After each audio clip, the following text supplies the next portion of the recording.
Assalamualaikum warahmatullahi wabarakatuh.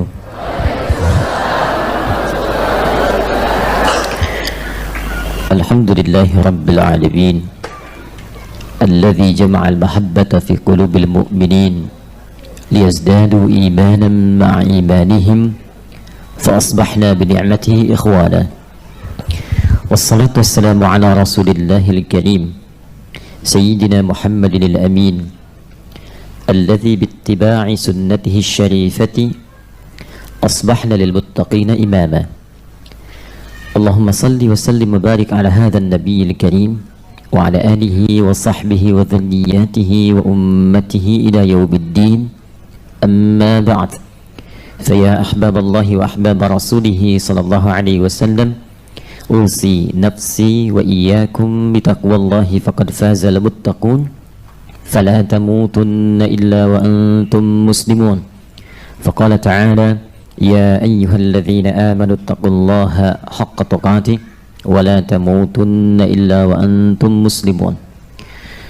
Saudara-saudariku, Bapak Ibu sekalian, baik yang berada di area Masjid An-Nur ini pun yang tersambung dalam sambungan live kita di pagi hari ini di kajian duha, kita awali dengan bersyukur pada Allah Subhanahu wa Ta'ala.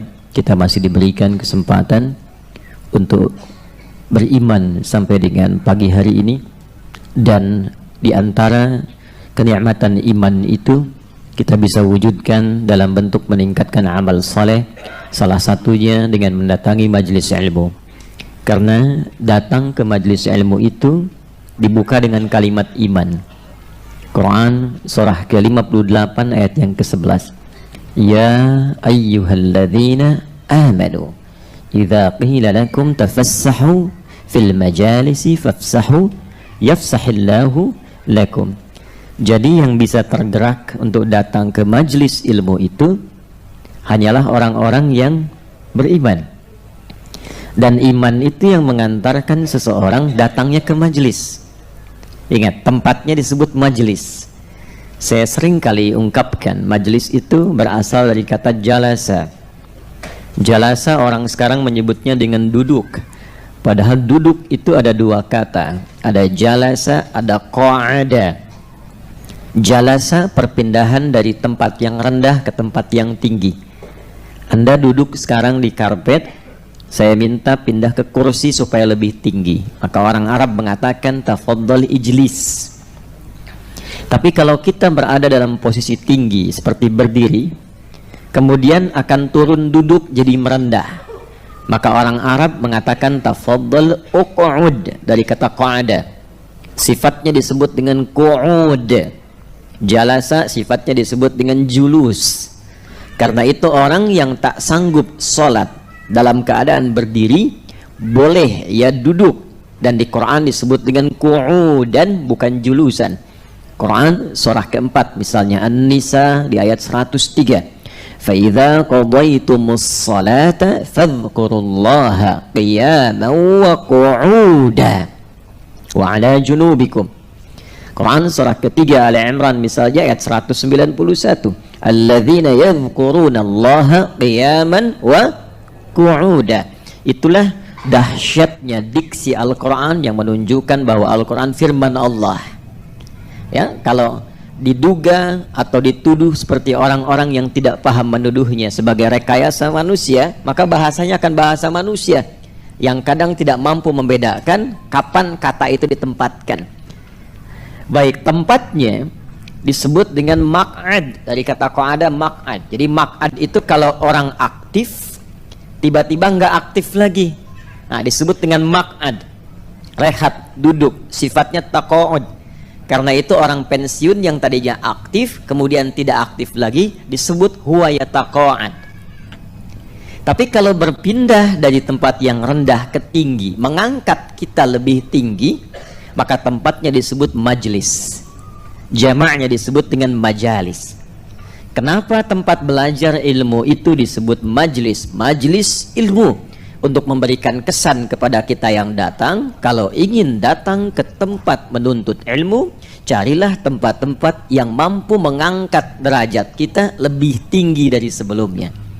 Jadi datang dengan pulang itu ada perbedaan. Jamaahnya disebut majalis, karena itu kita sebut majlis ilmu, majlis ta'lim. Apa yang terangkat di dalamnya? Dua.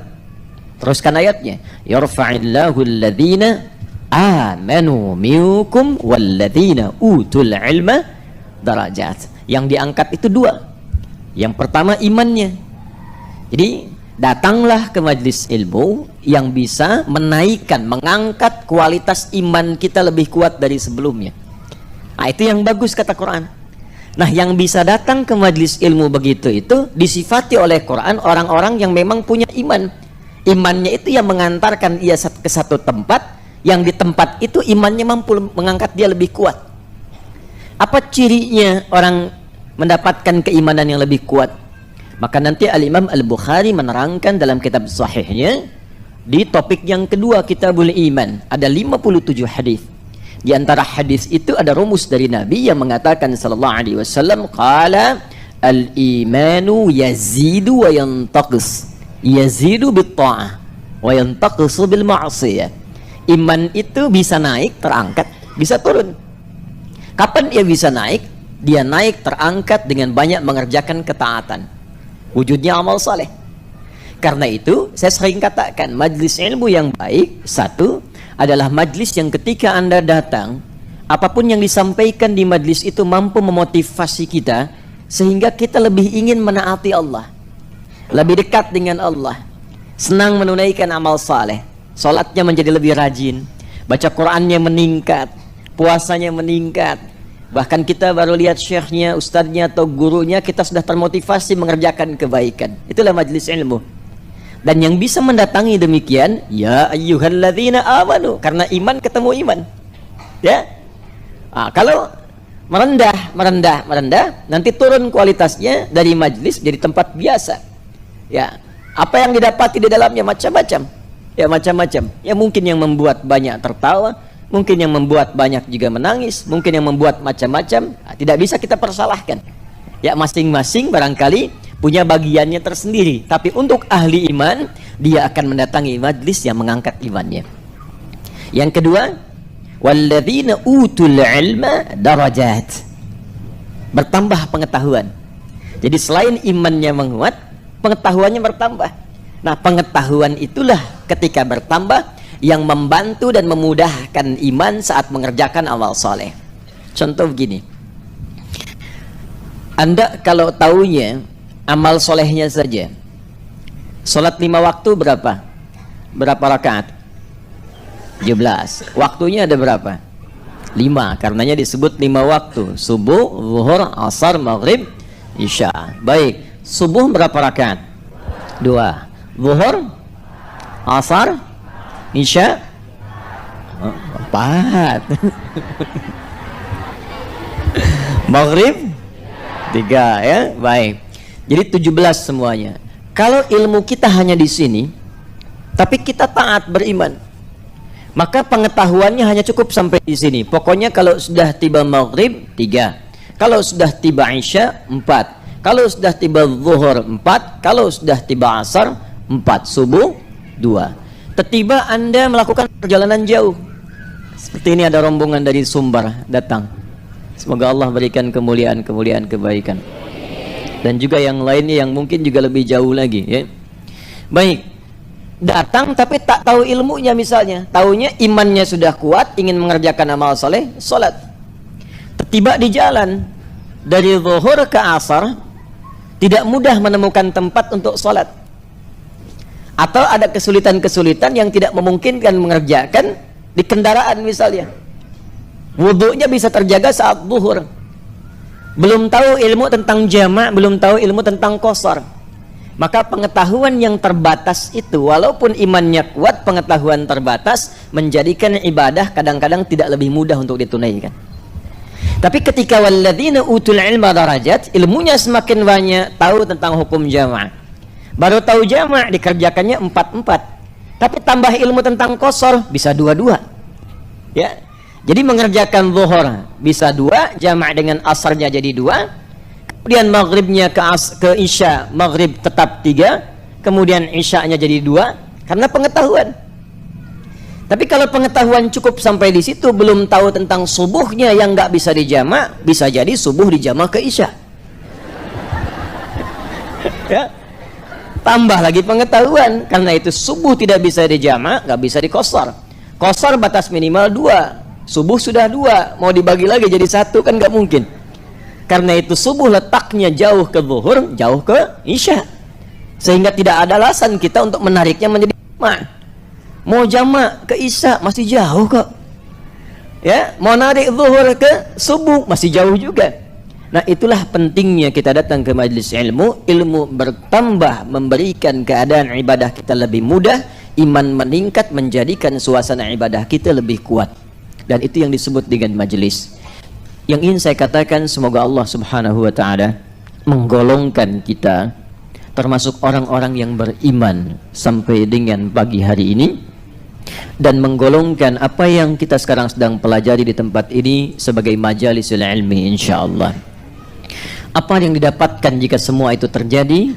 Faqala Rasulullah sallallahu alaihi wasallam, yang diriwayatkan oleh Al-Imam Ibnu Majah dari sahabat Abu Darda radhiyallahu taala anhu, qala Rasulullah sallallahu alaihi wasallam, man salaka tariqan yaltamisu fihi ilma sahhalallahu lahu tariqan ilal jannah wa innal malaikata la tadau ajnihataha ridan li talibil ilmi.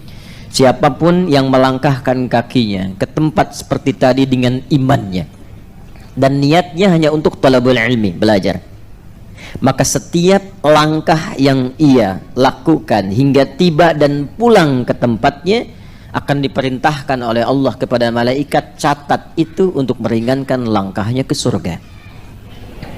Dan diperintahkan malaikat membentangkan sayapnya, berikan ridha kepada hambaku itu sampai selesai menuntut ilmunya. Faqala Rasulullah sallallahu alaihi wasallam di hadis yang lain, dan diabadikan hadis ini dalam kitab Sahih Al-Bukhari oleh Al-Imam Al-Bukhari di topik ketiga, namanya Kitabul Ilmi, dari sahabat Muawiyah radhiyallahu taala anhu, dari Nabi sallallahu alaihi wasallam bersabda, man yuridillahu bihi khaira yufaqihuhu fid din. Siapapun yang diinginkan oleh Allah berubah menjadi orang baik, perilakunya baik, sifatnya menjadi lebih baik, karakternya baik, maka yang pertama Allah berikan kepada orang itu, diberikan ia arahan dan kemampuan untuk datang belajar tentang tuntunan agamanya. Jadi kalau kita ingin mendapatkan ringan langkah ke surga, datang ke majlis ilmu. Di antara pembuktiannya di Sahih Al-Bukhari, keberhasilan kita belajar, pulang dari majlis ilmu itu ada perubahan pada diri kita yang membuat kita lebih baik. Jadi cirinya kalau memandang yang baik saja, kalau mendengar yang baik saja, kalau bicara yang baik saja, kalau melangkah kepada tempat yang baik. Nah, ini yang menjadikan langkahnya ringan ke surga. Jadi sekalipun Anda catatannya banyak, kemudian ilmunya banyak, tapi tidak merubah perilaku menjadi lebih baik, maka tetap berlaku hisab yang boleh jadi tidak mudah untuk dilalui. Karena itu mari kita niatkan dengan ikhlas. Saya buka dulu supaya mengondisikan hati dan keadaan kita, niatnya ikhlas karena Allah semata. Baik, bismillahirrahmanirrahim. Kita akan memulai kajian kita, masih melanjutkan pembahasan tentang surah An-Naba, dan saya akan coba bagi kepada dua bagian pokok.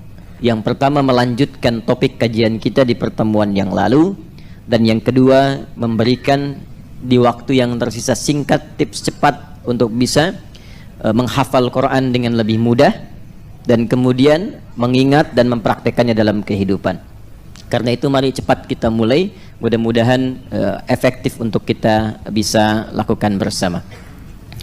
Bismillahirrahmanirrahim. Surah An-Naba, surah ke-78. Mayoritas ulama menyebutnya dan menghitungnya dengan jumlah 40 ayat dan memberikan nama sesuai dengan karakter-karakter surahnya. Bagi yang baru bergabung, silahkan dicek pertemuan sebelumnya, sehingga saya tidak banyak mengulang apa yang telah kami telangkan dan kami ulas di pertemuan-pertemuan yang lalu. Secara singkat, surah ini diturunkan oleh Allah yang pertama untuk membuktikan kebenaran dan keagungan Al-Quran. Keagungan itu bahasa Qurannya disebut dengan mu'jizat. kebenaran dan keagungan Al-Quran, untuk menunjukkan bahwa Al-Quran benar bersumber dari Allah sampai kita merasa yakin, dan menjadikan itu sebagai pedoman dalam berkehidupan. Ingat ya, jadi bukan sekedar menjadi bacaan, tujuan akhirnya pedoman berkehidupan.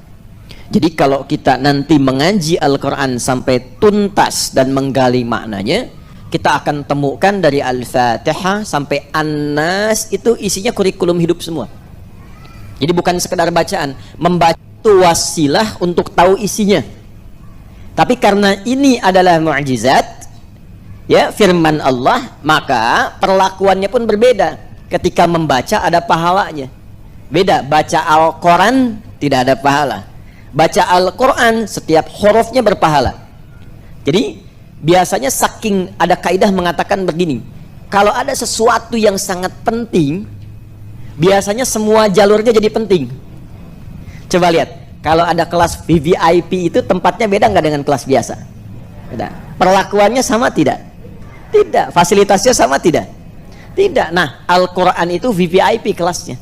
Ya, kelasnya itu sangat istimewa, beda dengan bacaan biasa.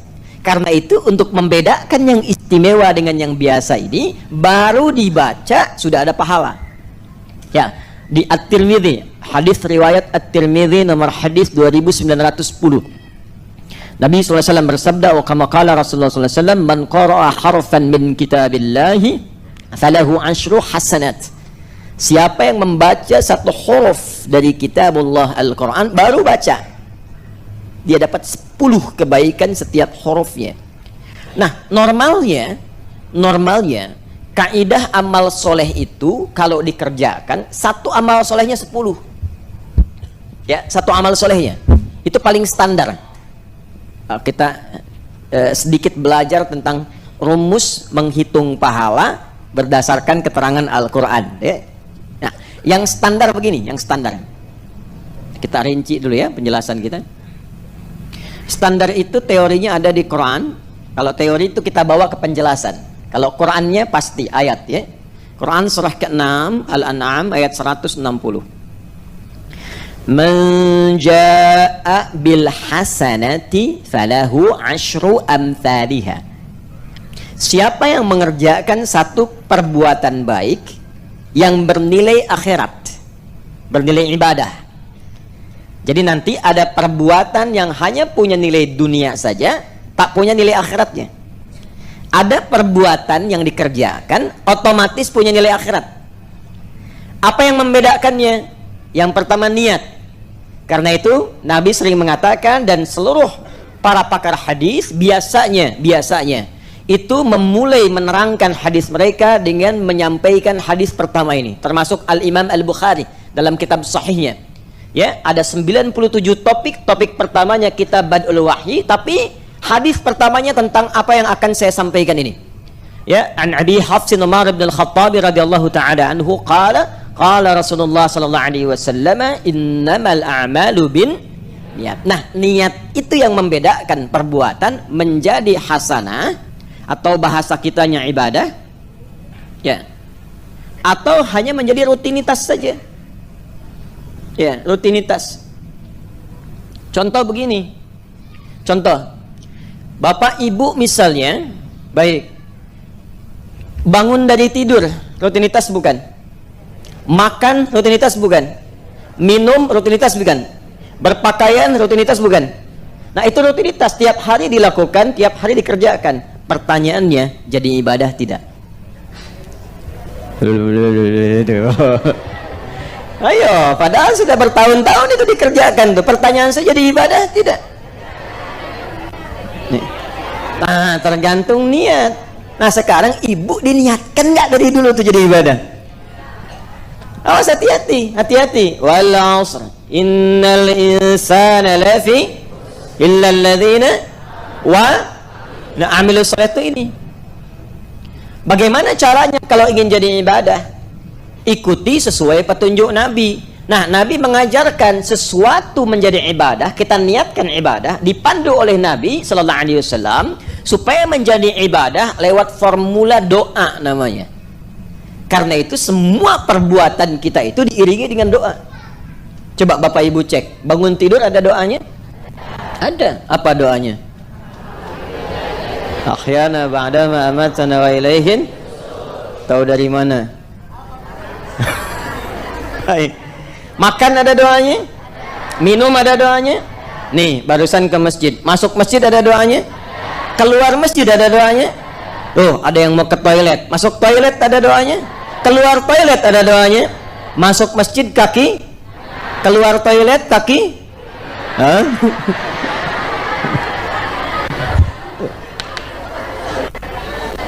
Apa fungsi doa itu? Merubah dari sekedar rutinitas menjadi ibadah. Kalau sudah jadi ibadah, jadi hasanah namanya. Nah, hasanah itu maksudnya apa? Ketika perbuatan menjadi ibadah, diperintahkan oleh Allah, tuliskan bekal akhiratnya ya malaikat. Maka standarnya setiap jadi ibadah, dapatlah bekal akhirat, hasanah 10. Nah, ini yang dibawa pulang, ini yang disebut dengan ajrun namanya, yang kita sebut dengan pahala. Tuh. Ya, lahum ajrun ghairu mamnun. Ya inna hadzal qur'ana yahdi lillati hiya aqwam wa yubashshirul mu'minina alladhina ya'maluna as-salihati anna lahum ajran kabira. Ini ajrun. Jadi setiap 1 ke 2, 2 ke 3, 3 ke 4 namanya ajrun. Bahasa kitanya pahala. Jelas? Di hadis Muslim jarak 1 ke 2-nya 500 tahun. 2 ke 3 500 tahun. 3 ke 4 500 tahun. Jadi setiap kita mengerjakan perbuatan rutinitas diniatkan sebagai ibadah, maka dituliskan hasanahnya poinnya 10. Ini standarnya. Karena itu dunianya kita usahakan menjadi hasanah, bukan cuma rutinitas. Bangun tidur semua bangun, tapi jadi ibadah tidak. Kalau tidak jadi ibadah, kehilangan 10 kebaikan. Kalikan 500. Itu cara berpikirnya. Nah, ini yang dibawa pulang. Anda berpakaian, Anda berdoa misalnya, ya. Ketika Anda berdoa dapat poin 10. Tapi kalau nggak berdoa nggak jadi ibadah. Ketika tidak menjadi ibadah, jadi rutinitas saja, maka semua kegiatan itu manfaatnya dunia saja. Pertanyaannya, saat meninggalkan dunia, fungsi pakaian itu masih berlaku atau tidak? Tidak. Ke alam kubur aja udah ganti pakaian, ya kan? Ke akhirat tidak dibawa. Nah, apa yang dibawa pulang? Yang dibawa tuh ininya. Karena itu konsep yang diajarkan kepada kita, petunjuknya dari Al-Quran, pastikan dunia menjadi hasanah. Nanti hasanah ini, setiap catatan ini akan dikonfirmasi saat di akhirat, saat pulang.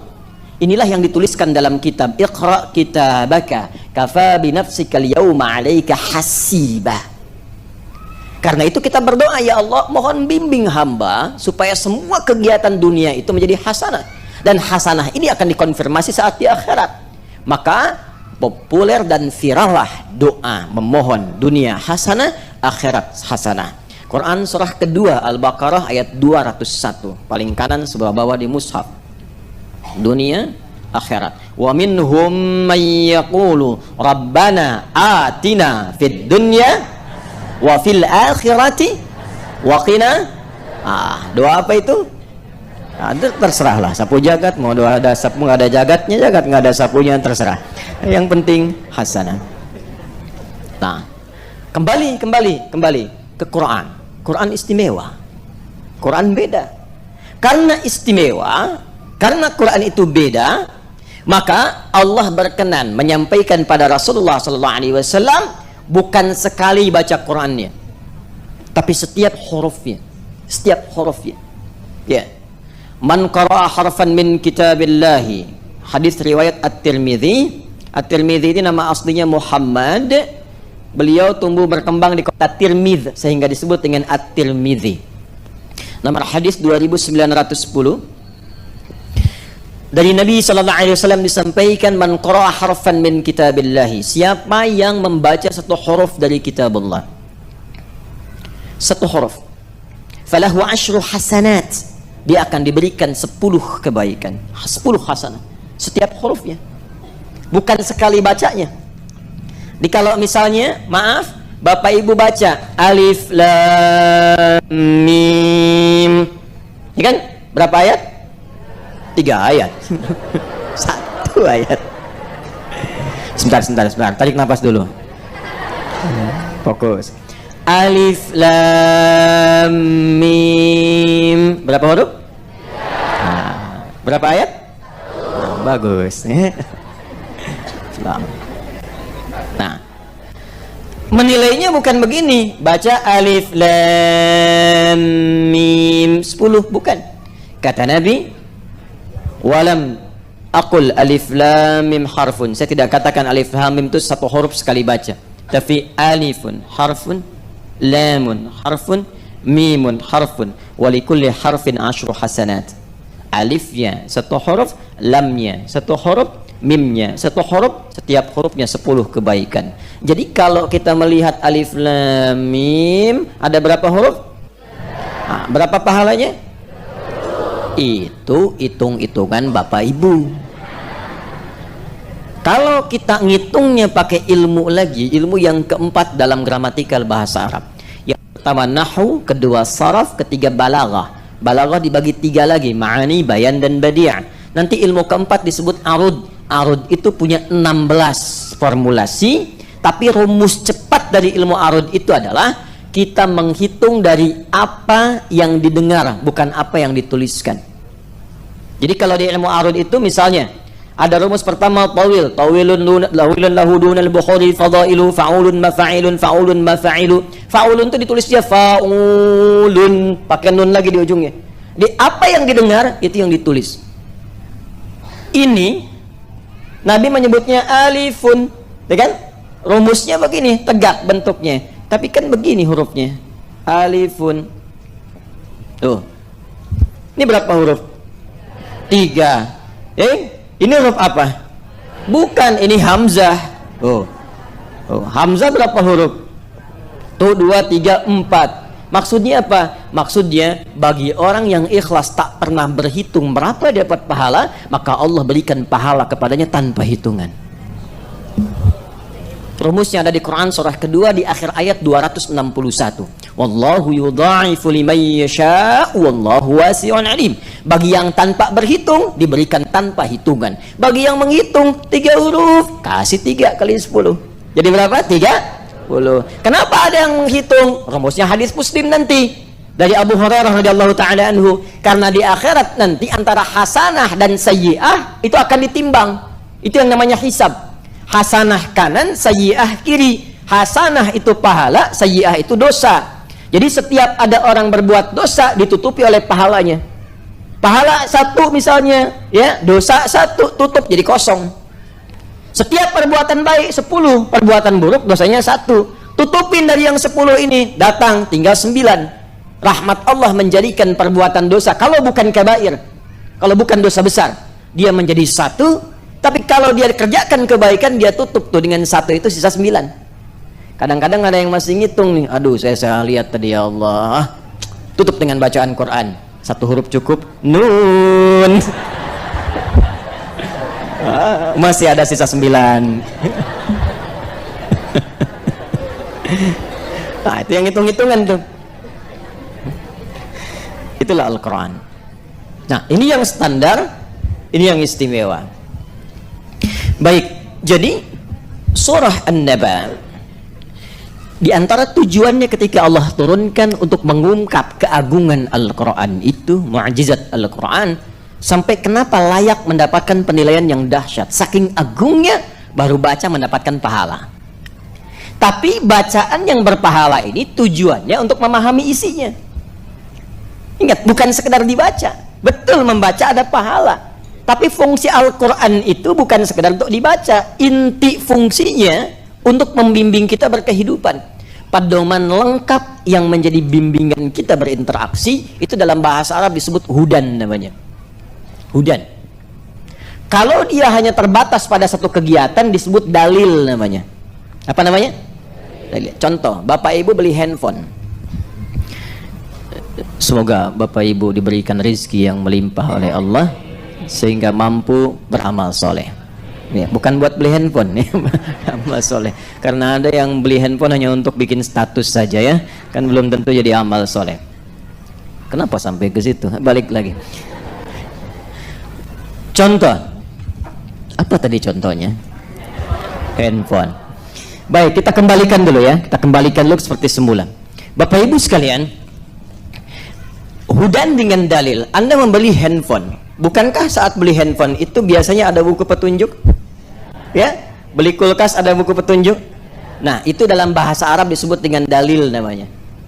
Ya, petunjuk terhadap satu aktivitas, satu kegiatan. Ada bukunya. Ini fungsinya ini fungsinya begini. Dikerjakan berdampak positif, tidak dikerjakan bisa berkonsekuensi negatif. Tapi kalau petunjuk itu mewakili pada semua kegiatan secara komprehensif, menyeluruh semuanya. Bangun tidur dibimbing, makan diatur, berpakaian ditunjukkan caranya demi kebahagiaan, kesuksesan dan kesejahteraan, maka berubah namanya dari dalil menjadi hudan. Ini hudan. Al-Quran saat diturunkan, Allah dengan saat yang bersamaan memberikan penjelasan kepada kita melalui Rasulullah SAW bahwa fungsi Al-Quran, tujuannya diturunkan itu adalah sebagai hudan. Di dalamnya ada pedoman yang sangat lengkap bagi semua manusia untuk berkehidupan, dari mulai bangun tidur sampai dengan tidur kembali, dan apapun pekerjaan yang kita lakukan, di sini ada pedomannya. Quran surah kedua ayat 185. Karena Qurannya istimewa, Allah turunkan di bulan yang istimewa, Ramadan. Malamnya jadi istimewa, Lailatul Qadar. Harinya istimewa, Jumat. Malaikatnya naik status jadi Sayyidul Malaikat Ruhul Amin, Jibril. Nabinya naik status jadi Sayyidul Anbiya'i wal Mursalin, Muhammad sallallahu alaihi wasallam. Maka Allah firmankan, syahrul Ramadan alladzi unzila fihil Qur'anu hudal linnas. Ini. Nah, yang harus kita pahami dari kata hudan ini hal yang ingin saya highlight. Jadi isi Quran itu semuanya di dalamnya itu pedoman hidup kita ada di situ semua. Dan bukan pedoman berkehidupan saja. Kalau bisa kita ikuti semua itu, maka pertama akan merubah diri kita menjadi pribadi yang baik sempurna. Ingat ya, berubah karakter kita menjadi pribadi yang baik. Apapun itu, dari ujung kepala sampai ujung kaki. Kedua, akan mengantarkan semua aktivitas yang kita kerjakan pada kesuksesan dan kebahagiaan sesuai dengan standar yang ingin diraih. Jadi ada sukses saja belum tentu bahagia, itu disebut dengan farah, sifatnya farhan. Bahagia saja belum tentu sukses. Terbaliknya, bahagia belum tentu sukses disebut dengan farihah, sukses saja belum tentu bahagia disebut dengan faizah. Ada yang namanya faizah, fauzan, faizin. Itu orang yang diharapkan sukses dalam kehidupan, walaupun belum tentu bahagia. Asalnya begitu, asalnya. Ada yang kedua, bahagia belum tentu sukses, itu farihah, farhan, Muhammad Farhan. Ada yang namanya Farhan, orang yang diharapkan bahagia selama hidupnya, walaupun belum tentu sukses. Nah, sekarang kalau Anda diminta memilih sukses tapi tidak bahagia, atau bahagia tapi nggak sukses, pilih mana? Ya, saya tahu itu. Ya, saya paham. Bahagia dan maka katanya berubah menjadi falahun. Orang yang mendapatkan falah disebut muflih, jamaknya disebut muflihun. Nah, orang yang mengikuti Quran, semua pedoman kehidupan dirubah oleh Allah, pribadinya menjadi pribadi yang baik, plus mendapatkan falah menjadi muflihun. Quran surah kedua ayat yang kelima, ulaika ada hudam mir rabbihim wa ulaika humul muflihun. Karena itu coba silahkan cek, ibu bapak di kalangan umat jahiliyah, silahkan lihat Umar bin Khattab, Bilal bin Rabah, Abdurrahman bin Auf, Abdullah bin Mas'ud, sahabat-sahabat lainnya ridwanullah alaihim jami'an. Bagaimana perilaku mereka saat di zaman jahiliyah sebelum mengikuti Al-Quran? Jauh. Tapi ketika Allah turunkan Al-Quran, bukan tongkatnya Nabi Musa, bukan mukjizat Nabi Isa. Diturunkan Al-Quran pada Nabi Muhammad sebagai mukjizat untuk mereka dan untuk semua manusia ke depan. Maka Allah ingin tunjukkan, Pak Ibu, seringkali saya tunjukkan begini. Kita kan bicaranya sering jahiliyah. Jahiliyah itu, ini lokasinya Pak Bu, kurang lebih ya, umumnya berada di sekitaran Mekah. Saya ambil satu spot saja, satu titik. Itu kanan kirinya Romawi dan Persia. Di luar Jazirah Arab ini, di luar Hijaz. Romawinya maju, sudah ada imperium, peradaban. Kalau Bapak Ibu main ke Roma misalnya, ya, ke Italia atau ke Libya, ada peninggalan, atau Mediterania, wilayah Turki yang ke sebelah, dekat-dekat Mediterania. Itu sampai sekarang masih ada peninggalan Kolosium, kebesaran-kebesaran dan sebagainya, maju. Persia punya kekaisaran, saingan Romawi. Tapi Allah tidak berkenan menurunkan Al-Quran di Romawi, tidak di Persia. Supaya nanti orang tidak mengatakan begini, pantas turunnya di Romawi, pantas turunnya di Persia, sudah maju, sudah ada peradaban. Tapi diturunkan di tempat paling rendah, yang tidak ada peradaban, yang kriminalnya paling lengkap. Jadi tempat ini tuh khatam maksiat. Nih, sini. Semua jenis maksiat ada di sini. Dan nggak punya peradaban, jauh. Diturunkan di sini. Apa yang terjadi? Merubah ini semua. Kalangan masyarakat yang disebut jahiliyah berubah menjadi khairu ummah, manusia terbaik, umat terbaik yang pernah lahir dan beraktivitas di bumi. Turun Quran surah ketiga Ali Imran ayat 110. Kuntum khaira ummatin ukhrijat lindas. Yang ini jadi tenggelam Romawi, yang Persia pun jadi tenggelam. Yang naik yang ini. Apa yang menjadikan mereka naik ke permukaan sampai jadi orang hebat? Ternyata bukan karena kemampuan kehebatan mereka, tapi karena Al-Quran. Ini diikuti betul. Jadi mereka itu kalau sudah turun ayat sami'na wa ata'na aja. Turun ayat misalnya mengatur tentang perdagangan, diatur dagangnya harus begini, sami'na wa ata'na, ikuti. Sehingga akhirnya apa? Muncul Utsman, muncul Abdurrahman bin Auf. Itu Bapak Ibu sekalian, dari orang yang fakir, yang hilang harta seperti Abdurrahman bin Auf, pernah kaya jadi fakir, hilang harta, naik status melebihi kekayaan sebelumnya. Nomor 4 ya, kalau di rumus kekayaan berarti dia ya nomor 4 ya, kaya menengah, kaya banget, keempat kebangetan kayanya, nomor 4 dia ya. Utsman demikian, sampai sekarang asetnya masih ada di Madinah, jadi hotel wakaf Utsman bin Affan, naik, nggak tanggung. Ali bin Abi Thalib radhiyallahu ta'ala anhu, Amr bin As, bagaimana keilmuan mereka yang sangat luar biasa. Abu Hurairah sangat populer dan buktinya sekarang masih ada. Itu hadis-hadis banyak diriwayatkan. Abu Hurairah itu baru masuk Islam 3 tahun sebelum Nabi meninggal. 3 tahun, tapi dalam 3 tahun itu bisa hafal 7.000 hadis. Dari mana barokahnya? Nih, ikutin. Semua yang disampaikan mereka ikuti. Ini tentang ilmu, ini tentang jabatan, ini tentang pekerjaan, ini tentang dagang, ini tentang belajar. Semua ayat Quran diturunkan, diikuti oleh mereka, merubah keadaan mereka menjadi khair ummah. Apakah cuma di Mekah? Tidak. Dibawa ke Yathrib. Yathrib itu satu anak keturunan dari Nabi Nuh alaihissalam yang menyebar, menemukan tempat di situ, tinggal di situ. Karena itu tempatnya diberi nama dengan namanya Yathrib. Saat Nabi pindah ke situ, hijrah dari Mekah ke Yathrib, itu suasananya kotor, pasarnya tertinggal, banyak ribanya, dimonopoli Yahudi, konfliknya banyak. Aus dan Khazraj 600 tahun nggak selesai. Diikuti bimbingan Al-Quran.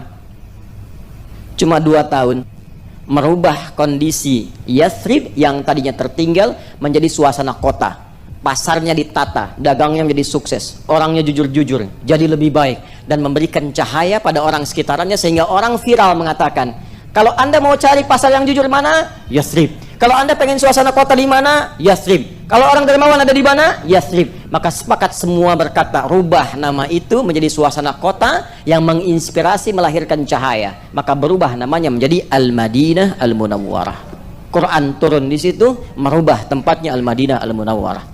Bawa ke Afrika Utara, sampai ke Andalusia, semangat Qurannya dibawa, maka berubah menjadi suasana kota yang berperadaban. Muncul peradaban Islam di Spanyol 700 tahun. Bukan peradaban Arab. Silahkan cek, semuanya peradaban Islam, peradaban Islam, peradaban Islam. Sumbernya di mana? Quran. Nah, ternyata ketika kita meriset Al-Quran, membaca dari Al-Fatihah sampai An-Nas, kita temukan Allahu Akbar, semua isi Quran membimbing kita di semua tempat kehidupan kita di 3 alam, bukan hanya di dunia. Sekarang kita ada di mana? Kan kita di Masjid An-Nur di Tanah Kusir, dan dia bagian dari dunia. Setelah meninggal dunia kemana? Oh, ke kubur. Jangan ke akhirat dulu, Bu, ya. Sabar. Ada waiting room di sini. Ada kuburan. Nah, baru setelah itu kemana? Ke akhirat, ya. Akhirat ini alam terakhir, karena itu ada taknya. Akhirat di ujung sesuatu yang nggak ada mulanya lagi. Ujung pas. Nah, jadi kalau di sini tuh penentuannya jadi nggak bisa merubah lagi. Kalau sudah bahagia selamanya di surga, kalau nastapa ya nastapa di neraka, kecuali atas kehendak Allah Subhanahu wa taala. Ya, dan khususnya nanti pada orang yang beriman tapi sedikit bekalnya, nanti ada kebijakan-kebijakan tertentu di dalamnya. Dunia, kubur, akhirat. Coba saya tanya Bapak Ibu, kalau kita baca Quran, ada ayat tentang perdagangan? Ada. Ya, gampangnya bilang ada aja ya. Ada ayat tentang berbakti pada orang tua? Ada ayat tentang bagaimana bertetangga yang baik? Ada ayat tentang bagaimana bergaul yang benar? Ah, coba bacakan ayatnya satu aja. Ada ayat tentang cara belajar? Ada ayat tentang bagaimana mendidik anak dalam kandungan? Ada ayat tentang memberikan ASI? Mana ayatnya? Ada semua. Ada. Ya, Al-Baqarah 233 itu untuk ASI, itu kan? Cara mendidik anak dalam kandungan sejak didoakan, Quran surah ke-7 ayat 189. Ya, cari dari 2 tahun sampai ke masa balik, Quran surah 31 ayat ke-13 sampai dengan ayat ke-19 misalnya, sampai dengan ujungnya. Yang ingin saya katakan semua ada di sini. Dunia. Tunjukkan pada saya di kitab mana atau di buku bacaan mana ada informasi tentang alam kubur. Cuma di Quran. Afala ya'lamu idza bu'thira ma fil kubur. Disebutkan kuburnya. Bagaimana suasana kuburnya? Dari yang menyenangkan sampai yang paling mendebarkan ada. Yang menyenangkan misal Quran surah Ali Imran surah ketiga ayat 169 sampai 171. Wala tahsabanna alladhina qutilu fi sabilillahi amwata bal ahya'un 'inda rabbihim yurzaqun farihina bima atahumullahu min fadli wa yastabshiruna billadhina lam yalhaqu bihim ya min khalfihim alla khaufun 'alaihim wa lahum yahzanun. Jangan dikira orang yang mendedikasikan hidupnya di dunia untuk beramal soleh karena Allah itu wafat begitu saja, tapi di alam kuburnya akan dilimpahkan nikmat yang begitu luar biasa. Sampai saking merasa nikmatnya, dia ingin sekali mengabari walau tak mampu kepada keluarga yang ditinggalkan. Ada yang nangis, ada yang bersedih. Dia ingin mengatakan, jangan nangis, jangan sedih, apalagi meratapi, jangan. Kalau bisa cepat nyusul ke sini, cepat nyusul. Di sini lebih enak. Mau? Ya, jangan dulu ya, nanti habis talim aja. Kita selesaikan dulu. Itu disebutkan ayatnya. Ada yang mimpinya neraka aja dari pagi sampai petang, Firaun. Dan celakanya nggak bisa bangun. Ya kan, mimpi nggak enak itu kan pengen cepat bangun kan? Ya coba ibu mimpi ketemu kuntilanak botak wajahnya jelek, ya pengen cepat bangun kan? Pengen cepat bangun. Ini alam kubur. Kan ada orang ateis atau orang-orang sebagian yang tidak mengerti agama mengatakan nggak ada siksa kubur, yang ada cuma tidur. Ya silahkan aja anda tidur, mimpinya ketemu neraka pagi dan petang. Bukankah tersiksa keadaannya? Itu baru satu contoh. Itu alam kubur. Belum setelah itu, jangankan ke alam kuburnya, mau meninggalnya pun diterangkan supaya kita siap-siap. Di buku mana, di kitab mana diberikan bimbingan tentang cara menghadapi maut. Di Quran itu sampai dijelaskan yang bertugas malaikatnya siapa, cara nyebutnya bagaimana, mengondisikan diri kita saat akan sakaratul maut seperti apa. Itu sampai diterangkan. Siapa yang mampu menjelaskan itu kecuali yang menciptakannya? Nih, tuh, calon meninggal. Masuk ini. Ya sama, kita CM, calon meninggal. Cuman perbedaannya kan waktu kan? Ya, bisa anda duluan, saya belakangan. Itu iya pasti itu. Atau dibalik kan? Saya belakangan, anda duluan, kan bisa. Kurang ya. Calon meninggal, bahasa Arabnya mayyit pakai tasydid, mayyitun. Ya, mayyit. Jangan tersinggung kalau disebut mayyit. Bapak mayyit ya. Iya, sama dengan Ustaz. Mayyit ada tasydidnya. Calon meninggal. Quran surah ke-30 ayat 39 ayat 30. Innaka mayyitun wa innahum mayyitun. Kalau dia sudah meninggal, maka tasdidnya hilang. Jadi maitun. Kata kerjanya mata. Siapa yang ngambil tasdidnya? Nafasnya diambil sampai kemudian hilang, tercabut rohnya, nafasnya hilang, namanya maut. Ini maut datangnya ke nafas, mengambil tasdidnya, diambil. Ya, Quran surah ketiga di ayat 185. Kullu nafsin dha'iqatul maut. Quran surah 3 ayat 185. Siapa yang ditugaskan membawa maut? Malakul maut. Yang disebut dengan Israel itu malakul maut, malaikat pembawa maut. Ada di mana? Quran surah 32 ayat 11. Paling kanan sebelah bawah di mushaf. Qul yatawaffakum malakul mautil ladzi wukkila bikum. Semuanya ada. Jadi begitu seseorang kedatangan maut, ya, kapan tibanya maut itu sesuai dengan batas. Batasnya disebut apa? Ajal. Makanya kita katakan sudah tiba ajalnya, gitu kan? Ya, kata ajal itu adanya di Quran. Surah keberapa misalnya? Surah 7 ayat berapa? 34. Walikulli ummatin ajal. Fa idza jaa ajaluhum la yastakhiruna sa'atan wa la yastaqdimun. Anda bayangkan, urusan mau meninggal pun itu diatur. Bagaimana Ustadz cara maut itu dicabut? Bagaimana supaya nyaman, supaya enak, supaya tenang? Ya, maka diterangkan nanti di Quran surah ke-89 ayat 27 sampai 30. Yang dicabut kan nafasnya kan? Kullu nafsin dha'iqatul maut. Gimana caranya supaya nafas dicabut dengan tenang, nyaman, enak? Disebutkan sifatnya di Al-Quran. Ketenangan itu disebut dengan mutmainnah namanya. Sifatnya disebut dengan tuma'ninah. Maka Allah panggil, ya ayyatuhan nafsul mutmainnah irji'i ila rabbiki radiyatan mardiyah fadkhuli fi ibadah wadkhuli. Nah, mutmainnah sifatnya disebut tuma'ninah. Jadi kalau ingin meninggalnya husnul khatimah, nafas mutmainnah, maka cari sifat tuma'ninah. Ditemukan di mana tuma'ninah? Dalam ibadah. Karena itu dalam sholat kita temukan tuma'ninah. Ruku' tuma'ninah kan? Sujud tuma'ninah kan? Ya, sampai kita berdiri merasakan tenang. Intinya apa? Kalau pulangnya pengen nyaman, maka sempurnakan ibadah. Itu yang disebut dengan wa'bud rabbaka hatta ya'tiyakal yaqin. Di Quran ada semua. Baru masuk ke kubur. Bangkit dari kubur pun ada lagi ayatnya. Sampai ada surahnya, surah Al-Qiyamah, satu surah sekalian, surah ke-75. Sampai hisab ada ayatnya. Kemana akhir hisabnya? Diberikan keterangannya. Kalau pengen ke surga begini, kalau pengen ke neraka jangan. Ya, karena dahsyatnya seperti ini. Di mana ada buku, di mana ada kitab atau bahkan kitab yang disucikan menerangkan semua jalur kehidupan manusia secara menyeluruh dan lengkap, dunia sampai akhirat. Cuma di Quran. Cuma di Quran. Ketika seseorang hanya tahu dunia saja dan tidak punya persiapan untuk ke alam kubur bahkan ke akhirat karena kekurangan dan keterbatasan pengetahuan, maka diturunkanlah oleh Allah informasi yang menerangkan seputar kehidupan pasca meninggal di dunia supaya ia punya persiapan sebelum pulang. Di antaranya turunlah surah An-Naba itu. Tadi saya tuh nerangkan sampai 1 jam, intinya itu.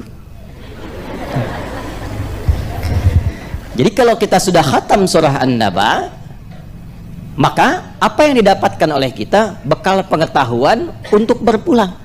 Jadi kalau sudah khatam surat ini, kita semakin meningkat ibadahnya, semakin siap-siap untuk persiapan pulang, semakin punya bekal yang baik, semakin merubah diri kita lebih dekat dengan Allah Subhanahu wa taala. Ya, tidak cukup dengan amin, kita pelajari dulu ya. Nah, di pertemuan yang lalu kita sudah bahas ayat 1 sampai dengan 8. Saya tidak akan ulang karena ada di pertemuan yang lalu ya. Kita bacakan sama-sama saja dari ta'awudz supaya ingin mendapatkan keberkahan Qur'annya. A'udzu billahi minasy syaithanir rajim. Bismillahirrahmanirrahim. Amma yatasaalun 'anil naba'il 'azim alladzi hum fihi mukhtalifun. Kalla saya'lamun. Thumma kalla saya'lamun. Alam naj'alil arda mihada wal jibala autada wa khalaqnakum azwaja. Sampai 8 ayat di pertemuan yang lalu. Jelas? Baik. Secara singkat, saat ayat ini turun, surah An-Naba ini diturunkan, mulai terjadi banyak diskusi. Benarkah informasi ini? Karena tidak banyak pengetahuan tentang akhirat, tentang alam kubur, tentang dunia. Taunya tentang akhirat, tentang surga, tentang neraka. Taunya pokoknya hidup dunia selesai. Maka Allah ingin berikan pesan, insan beriman. Maaf, kita beriman tidak? Beriman tidak? Ciri orang beriman itu pikirannya panjang. Ya, baik itu saat hidup di dunia pun demikian, apalagi sampai ke akhirat pikirannya. Ya ayyuhalladzina amanu taqullaha wal tanzur nafsum ma qaddamat liqad. Itu sampai akhirat. Ya, ini saya terangkan sedikit ya. Tadi Quran surah ke-59 ayat 18. Begini Bu, Pak. Ini dunia, kubur, akhirat. Misalnya ada adik-adik juga yang masih belajar, masih kuliah ya. Baik. Kalau saya tanya begini, Anda kuliah untuk apa? Gini aja, yang masih kuliah angkat tangan, supaya nggak jawab yang nggak kuliah itu. Nah, Mas, kuliah di mana?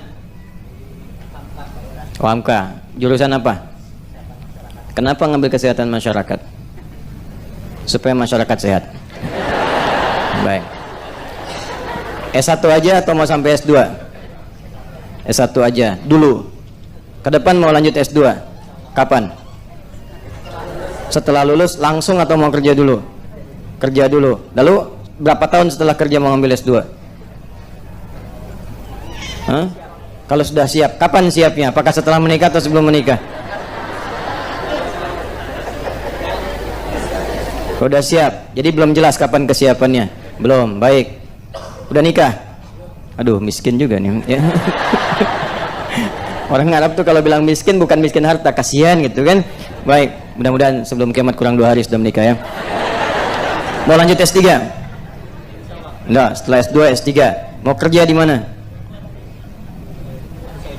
Sesuai jurusan S1. Baik. Bapak Ibu sekalian, ini bagus. Tapi tipikal orang beriman, wal tanzur nafsu ma qaddamat ghad itu sampai akhirat. Aktivitas Anda itu mengantarkan kepada akhirat, kehidupan akhirat yang bagaimana. Jadi bagusnya kalau kata Quran, bagi insan beriman, turunkan akhiratnya, turunkan ke bawah, jadi kurikulum hidup. Itu yang diikutin aja selama hidup. Contoh begini, contoh paling gampang gini. Bapak Ibu kalau ke akhirat, mau tempatnya di mana? Di surga. Nah, surga itu kan ada 8 pintu, 8 turunan, 8 ragam. Bapak Ibu dari 8 itu ada surga Firdaus, surga Aden, Darussalam dan sebagainya. Mau yang mana? Firdaus. Saya tuh bener kalau tanya orang jawab Firdaus, mau ketawa nggak enak gitu kan, mau senyum nggak nyaman, tapi kesel gitu. Sholat 5 waktu, tahajud jarang, puasa sunnah enggak, baca Quran malas, cita-cita Firdaus. Terus di tempat itu pengen ketemu Nabi. Ya, Insya Allah, optimis ya. Di surganya mau yang mana? Bagus.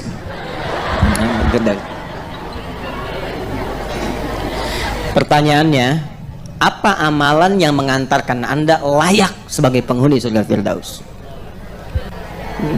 Nggak cukup dengan amin, nggak bisa.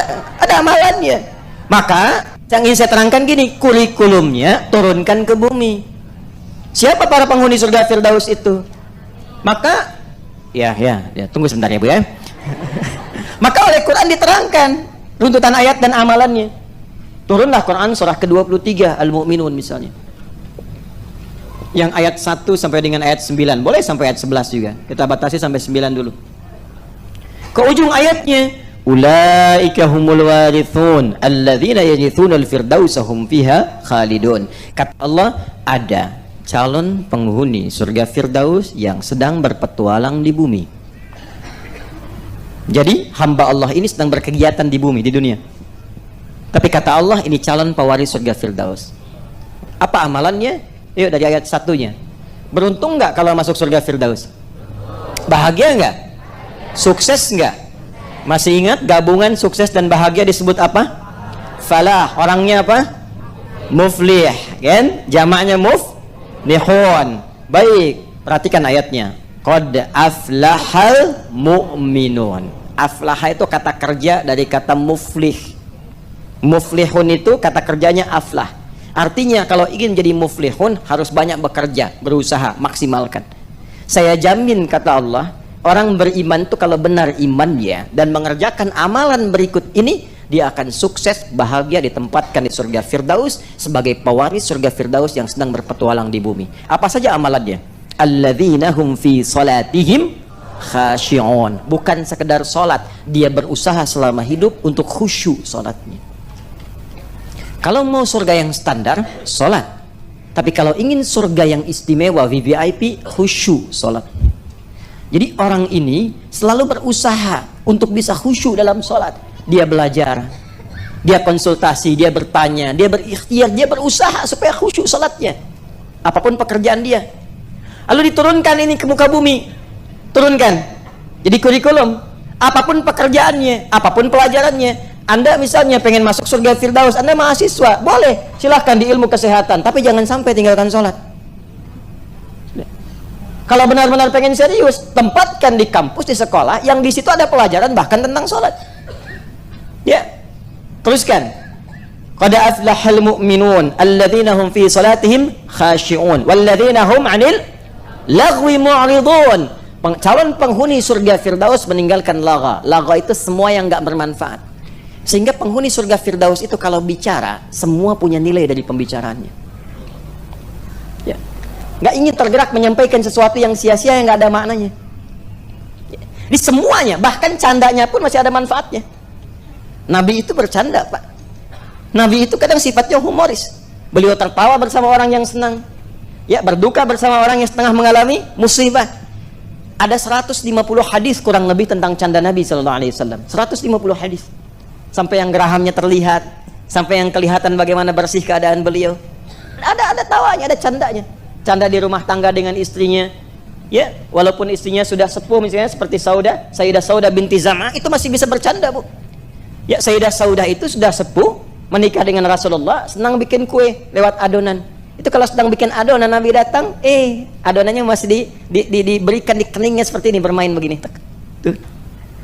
Coba bapak, kakek dan nenek masih bercanda nggak tuh? Dan masih manggil sayang. Masih manggil apa? Sayang. Kapan terakhir manggil sayang sama pasangan? Semoga nanti Anda cepat nikah ya. Nah ini keluarkan semuanya. Walladzina hum lizzakati fa'ilun. Zakat. Berarti kalau pengen ke surga Firdaus harus punya cita-cita bisa zakat.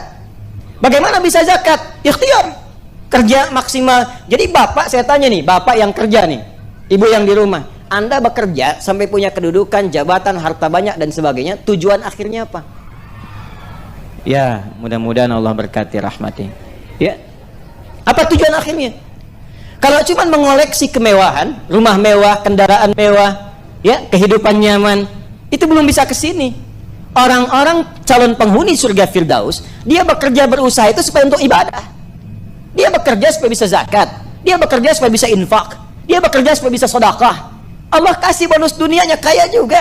Apa kurang cukup pengetahuan tentang Abdurrahman bin Auf bagaimana kekayaannya? Kaya, hidupnya mewah, luar biasa. Tapi kemewahannya mengantarkan beliau ke akhirat yang ringan sekali proses seleksinya. Nyaris tanpa hisab.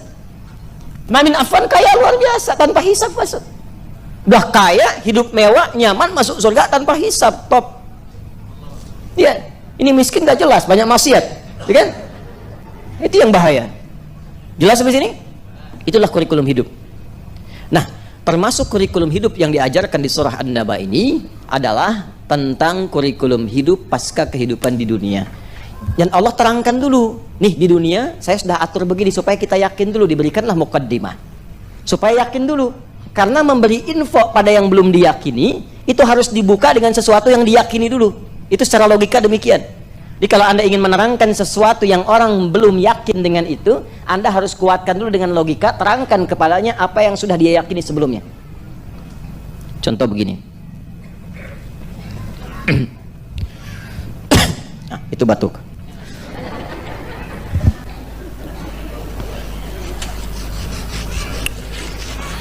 Bapak Ibu tahu tentara? Halo? Tahu tentara? Nah, gambarkan ada seorang tentara penembak jitu misalnya. Luar biasa. Track recordnya sudah bagus. 500 meter tembus pas sasaran. 1 kilo tembus pas sasaran. Sudah tahu kita semua dengan track recordnya. Tiba-tiba dia mengatakan begini, misal, saya bisa tembak itu tepat sasaran dengan jarak 5 kilo. Yakin gak? Ada orang gak yakin, gak mungkin dia terangkan, nih saya aja 500 meter sudah saya lakukan, 1 kilo pas sasaran, saya bisa mengukur berapa ini, kecepatan angin berapa knot sekian, presisinya berapa, tembusnya kemana, ukuran seperti apa, senjata saya kapasitas begini, yang kapasitas senjatanya jangankan 5 kilo, 7 kilo pun bisa sampai ke situ. Ketika semua pembukaan itu disampaikan, bertambah keyakinan kita dia mampu atau tidak bertambah sama sekali? Bertambah keyakinan kita dia mampu. Saya akan menguasai bahasa itu dalam waktu 1 hari. Saya akan bisa bahasa Jepang bisa dalam waktu sehari. Masa sih? Kemarin aja bahasa Inggris saya kuasain cuma 3 jam. Kemarin aja bahasa Rusia saya kuasain cuma 5 jam. Lalu dites, ditanya, bisa dia jawab. Ketika semua itu disampaikan, saya menguasai bahasa Inggris 3 jam, bahasa Rusia 5 jam, mungkin gak dia menguasai bahasa Jepang dalam sehari? Maka tampilkan sesuatu yang sudah dia dapatkan keyakinan dan informasinya, itu akan membantu dan menolong dia meyakini apa yang belum dia ketahui sebelumnya. Maka ketika orang-orang belum memahami dan menyadari kehidupan pasca dunia, ada alam di kubur, ada alam di akhirat, ada kehidupan seperti ini, maka diterangkanlah oleh Allah tentang kuasa Allah membentuk semua kehidupan di dunia. Maka ini yang kemudian kita teruskan, kalla saya'lamun thumma kalla saya'lamun. Apa kuasa Allah di dunia? Alam naj'alil arda ada. Bukankah tempat yang kamu huni sekarang saja aku yang ciptakan, kata Allah. Lalu disebutkan kalimat mihad seperti yang pernah saya bahas sebelumnya, yang menyinggung tentang apakah bentuknya bulat, apakah fungsinya datar dan sebagainya, sudah saya terangkan. Wal jibala autada, dan aku jadikan supaya kuat walaupun bumi berputar tapi engkau merasakan seperti tidak merasakan putarannya, nyaman beraktivitas. Aku pasak dia dengan gunung-gunung. Sekarang di berbagai ilmu diterangkan, geologi diterangkan, geografi diterangkan, bagaimana fungsi gunung ya untuk menopang dan menjadi kokoh pasak bagi bumi itu. Terbukti secara ilmiah. Jadi orang dulu menerima kalimatnya cuma lihat gunungnya, orang sekarang sampai ke sainsnya, sampai ke ilmunya. Kurang yakin apa lagi? Teruskan. Alam naj'alil arda bihada wal jibala. Kemudian wa khalaqnakum. Bukankah kalian sekarang pun hidup berpasangan? Siapa yang mampu menciptakan seseorang, ada laki-laki ada perempuan? Dan bukan cuma diciptakan, diberikan petunjuknya bagaimana cara berpasangannya. Dari ta'arufnya, Quran surah ke-49 ayat 13, dari memberikan lamaran ya, dari melamarnya sampai memberikan maharnya, Quran surah ke-4 ayat ke-4, dari proses pernikahannya, Quran surah 30 di ayat ke-21, dari tanggung jawabnya, kewajiban dan haknya, apa yang melekat pada laki-laki suami, apa yang melekat pada perempuan istri, Quran surah ke-4 ayat 34, sampai semua terkait dengannya. Diberikan keyakinan dulu apa yang telah kita alami sebelumnya. Kemudian setelah itu waja'alna naumakum subata waja'alna al-laila libasa waja'alna an-nahara ma'asha wa banayna fawqakum sab'an shidada waja'alna wahaja wa anzalna minal mu'asirati ma'an fajjaja linukhrija bihi wa jannatin. Selesai. Itu tentang segala yang terjadi di dunia yang telah Allah ciptakan, yang kita alami setiap waktu. Jadi seakan ingin mengatakan begini, Aku yang menciptakan segala yang engkau alami di dunia ini. Setiap saat engkau lihat, engkau riset, engkau pelajari di kampus-kampus, engkau dapatkan dalam kehidupan, maka aku pula yang telah menyiapkan kehidupan akhirat seperti yang engkau rasakan saat di dunia ini. Aku yang buat, maka akhirat pun aku yang telah ciptakan. Maka kalau sekarang engkau alami, engkau yakin, kenapa engkau tidak meyakini apa yang sama yang telah aku buat untuk akhirat? Itu maksudnya. Jelas sampai sini?